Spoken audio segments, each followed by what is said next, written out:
ನಮಸ್ಕಾರ. ಜೀನಿ ನ್ಯೂಸ್ ವೀಕ್ಷಕರಿಗೆ ಸ್ವಾಗತ. ಎಲ್ಲ ವೀಕ್ಷಕರಿಗೆ ನಮಸ್ಕಾರ. ನಾನು ಸಂಧ್ಯಾ.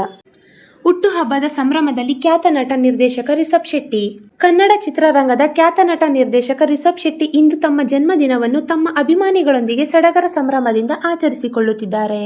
ಕಾಂತಾರ ಚಿತ್ರದ ಮೂಲಕ ಕನ್ನಡ ಸಿನಿಮಾವನ್ನು ಜಾಗತಿಕ ಮಟ್ಟದಲ್ಲಿ ಮೆರಗುಗೊಳಿಸಿದ ರಿಷಬ್ ಶೆಟ್ಟಿ ಇಂದು ಫ್ಯಾನ್ ಇಂಡಿಯಾ ಮಟ್ಟದಲ್ಲಿ ಗುರುತಿಸಿಕೊಂಡಿರುವ ಪ್ರತಿಭಾವಂತ ಕಲಾವಿದ. ನಟನಾಗಿ, ನಿರ್ದೇಶಕರಾಗಿ, ಕಥೆಗಾರರಾಗಿ ತಮ್ಮದೇ ಆದ ಛಾಪು ಮೂಡಿಸಿರುವ ಅವರು ವರ್ಷಗಳ ಪರಿಶ್ರಮದ ಬಳಿಕ ಉನ್ನತ ಸ್ಥಾನಕ್ಕೇರಿದ್ದಾರೆ ಎಂದರೆ ತಪ್ಪಾಗಲಾರದು. ಕಾಂತಾರ ಚಿತ್ರದ ಭಾರೀ ಯಶಸ್ಸಿನ ನಂತರ ರಿಷಬ್ ಶೆಟ್ಟಿ ಅವರು ಹಳೆಯ ಸಿನಿಮಾಗಳ ಬಗ್ಗೆ ಜನರಲ್ಲಿ ಮತ್ತೆ ಆಸಕ್ತಿ ಹೆಚ್ಚಿಸಿದ್ದಾರೆ. ಅವರ ಅನೇಕ ಜನಪ್ರಿಯ ಸಿನಿಮಾಗಳು ಈಗ ವಿವಿಧ ವೇದಿಕೆಗಳಲ್ಲಿ ಲಭ್ಯವಿದೆ. ಇನ್ನು ರಿಷಬ್ ಶೆಟ್ಟಿ ಅವರ ಸಾಧನೆಗಳ ಬಗ್ಗೆ ಹೇಳುವುದಾದರೆ, ಕನ್ನಡ ಸಿನಿಮಾವನ್ನು ಹೊಸ ಎತ್ತರಕ್ಕೆ ಕೊಂಡೊಯ್ದ ಚಿತ್ರವೆಂದರೆ ಅದು ಕಾಂತಾರ. ಸ್ಥಳೀಯ ದೈವಾರಾಧನೆ, ಬುಡಕಟ್ಟು ಸಂಪ್ರದಾಯ, ನಂಬಿಕೆ ಮತ್ತು ಪ್ರಕೃತಿಯೊಂದಿಗಿನ ಮಾನವನ ಸಂಬಂಧವನ್ನು ಅದ್ಭುತವಾಗಿ ಮೂಡಿಸಿದ ಈ ಸಿನಿಮಾ ಭಾರಿ ಮೆಚ್ಚುಗೆ ಪಡೆದಿತ್ತು. ರಿಷಬ್ ಶೆಟ್ಟಿ ನಟನೆಯ ಜೊತೆಗೆ ನಿರ್ದೇಶನದಲ್ಲಿಯೂ ತಮ್ಮ ಸಾಮರ್ಥ್ಯವನ್ನು ಸಾಬೀತುಪಡಿಸಿದ ಚಿತ್ರವಿದು. ಕಾಂತಾರ ಚಿತ್ರದ ಪ್ರಿಕ್ವೆಲ್ ಆಗಿ ಮೂಡಿಬಂದ ಕಾಂತಾರ ಚಾಪ್ಟರ್ 1 ಕೂಡ ಪ್ರೇಕ್ಷಕರ ನಿರೀಕ್ಷೆ ತಲುಪಿದ ಸಿನಿಮಾ. ಪ್ರಾಚೀನ ಸಂಪ್ರದಾಯಗಳ ಮೂಲ ಆಚರಣೆಗಳು ಮತ್ತು ಅದರ ಹಿಂದಿರುವ ಸಾಂಸ್ಕೃತಿಕ ಭಾವನೆಯನ್ನು ಮತ್ತಷ್ಟು ಆಳವಾಗಿ ತೆರೆದಿಟ್ಟ ಈ ಚಿತ್ರ ಭರ್ಜರಿ ಮೇಕಿಂಗ್ ಹಾಗೂ ರೋಚಕ ಕಥಾಹಂದರದಿಂದ ಪ್ರೇಕ್ಷಕರ ಗಮನ ಸೆಳೆದಿತು. ಈ ರೆಟ್ರೋ ಕಾಮಿಡಿ ಥ್ರಿಲ್ಲರ್ ಸಿನಿಮಾದಲ್ಲಿ ರಿಷಬ್ ಶೆಟ್ಟಿ ಬುದ್ಧಿವಂತ ಡಿಟೆಕ್ಟಿವ್ ಪಾತ್ರದಲ್ಲಿ ಮಿಂಚಿದ್ದಾರೆ. ಹಾಸ್ಯ, ಸಸ್ಪೆನ್ಸ್ ಹಾಗೂ ಥ್ರಿಲ್ ಮಿಶ್ರಿತ ಈ ಸಿನಿಮಾ ಪ್ರೇಕ್ಷಕರಿಗೆ ವಿಭಿನ್ನ ಅನುಭವ ನೀಡಿತ್ತು. ಲೂಸಿಯಾದಲ್ಲಿ ಪೊಲೀಸ್ ಪಾತ್ರ ವಹಿಸಿದ್ದ ರಿಷಬ್ ಶೆಟ್ಟಿ. ಇಂದು ಡಿವೈನ್ ಸ್ಟಾರ್ ಎಂದೇ ಗುರುತಿಸಿಕೊಂಡಿರುವ ರಿಷಬ್ ಶೆಟ್ಟಿ ಅವರ ಆರಂಭದ ದಿನಗಳು ಸುಲಭವಾಗಿರಲಿಲ್ಲ. ಚಿತ್ರರಂಗದಲ್ಲಿ ಅವಕಾಶಕ್ಕಾಗಿ ಅವರು ಸಾಕಷ್ಟು ಹೋರಾಟ ನಡೆಸಿದ್ದರು. ನಟನೆಯ ಆಸೆಯಿಂದ ಗಾಂಧಿನಗರಕ್ಕೆ ಬಂದ ರಿಷಬ್ ಆರಂಭದಲ್ಲೇ ಹಲವು ಸಣ್ಣ ಪುಟ್ಟ ಕೆಲಸಗಳನ್ನು ಮಾಡುತ್ತಾ ಚಿತ್ರರಂಗದಲ್ಲಿ ನೆಲೆ ಕಂಡುಕೊಳ್ಳಲು ಪ್ರಯತ್ನಿಸಿದ್ದರು.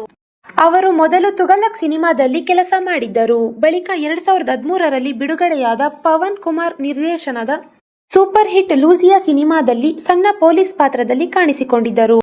ನೀನಾಸಂ ಸತೀಶ್ ನಾಯಕನಾಗಿದ್ದ ಲೂಸಿಯಾ ಆಗಿನ ಕಾಲಕ್ಕೆ ಕನ್ನಡ ಚಿತ್ರರಂಗದಲ್ಲಿ ಹೊಸ ಅಲೆ ಸೃಷ್ಟಿಸಿತ್ತು. ಇದೀಗ ಆ ಸಿನಿಮಾದಲ್ಲಿನ ರಿಷಬ್ ಅವರ ದೃಶ್ಯಗಳು ಸಾಮಾಜಿಕ ಜಾಲತಾಣಗಳಲ್ಲಿ ವೈರಲ್ ಆಗುತ್ತಿದ್ದು, ಅಭಿಮಾನಿಗಳು ಅವರ ಹಳೆಯ ದಿನಗಳನ್ನು ನೆನೆದು ಹೆಮ್ಮೆ ವ್ಯಕ್ತಪಡಿಸುತ್ತಿದ್ದಾರೆ. ಹೊಂಬಾಳೆ ಫಿಲ್ಮ್ ಸಂಸ್ಥೆಯ ಅದ್ದೂರಿ ನಿರ್ಮಾಣದಲ್ಲಿ ಮೂಡಿಬಂದ ಕಾಂತಾರ ಚಾಪ್ಟರ್ 1 ಚಿತ್ರ ಬಿಡುಗಡೆಯಾದ ಬಳಿಕ ಬಾಕ್ಸ್ ಆಫೀಸರ್ನಲ್ಲಿ ಭಾರಿ ಸದ್ದು ಮಾಡಿತ್ತು. ಮೊದಲ ಭಾಗಕ್ಕಿಂತಲೂ ದೊಡ್ಡ ಮಟ್ಟದ ಮೇಕಿಂಗ್, ಅದ್ಭುತ ದೃಶ್ಯ ವೈಭವ ಮತ್ತು ಕುತೂಹಲ ಕೆರಳಿಸುವ ಕಥಾಹಂದರದಿಂದ ಈ ಸಿನಿಮಾ ಪ್ರೇಕ್ಷಕರ ಮನ ಗೆಲ್ಲುವಲ್ಲಿ ಯಶಸ್ವಿಯಾಯಿತು. ಈ ಪ್ರಿಕ್ವೆಲ್ ಸಿನಿಮಾದಲ್ಲಿ ರಿಷಬ್ ಶೆಟ್ಟಿ ವಿಭಿನ್ನ ಗೆಟಪ್ ಮತ್ತು ತೀವ್ರ ಅಭಿನಯದ ಮೂಲಕ ಮತ್ತೊಂದು ತಮ್ಮ ಸಾಮರ್ಥ್ಯವನ್ನು ಸಾಬೀತುಪಡಿಸಿದರು.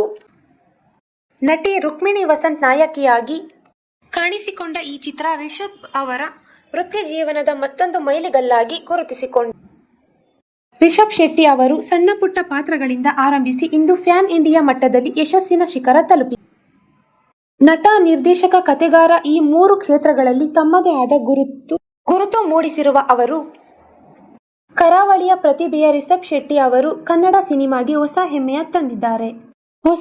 ತಂದಿದ್ದಾರೆ. ಹುಟ್ಟುಹಬ್ಬದ ಈ ಶುಭ ಸಂಭ್ರಮದಲ್ಲಿ ಕಾಂತಾರದಿಂದ ಲೂಸಿಯಾದವರೆಗೆ ಅವರ ಪಯಣವನ್ನು ನೆನಪಿಸಿಕೊಳ್ಳುತ್ತಿರುವ ಅಭಿಮಾನಿಗಳು ರಿಷಬ್ ಅವರ ಮುಂದಿನ ಸಿನಿಮಾಗಳಿಗಾಗಿ ರಾಜ್ಯಾದ್ಯಂತ ಕಾತರದಿಂದ ಕಾಯುತ್ತಿದ್ದಾರೆ. ಪ್ರೇಕ್ಷಕ ಅಭಿಮಾನಿಗಳು ಈ ದಿನದ ನಿರಂತರ ಸುದ್ದಿಗಳಿಗಾಗಿ ವೀಕ್ಷಿಸುತ್ತಿರಿ ಜೀನಿ ನ್ಯೂಸ್. ನಮಸ್ಕಾರ.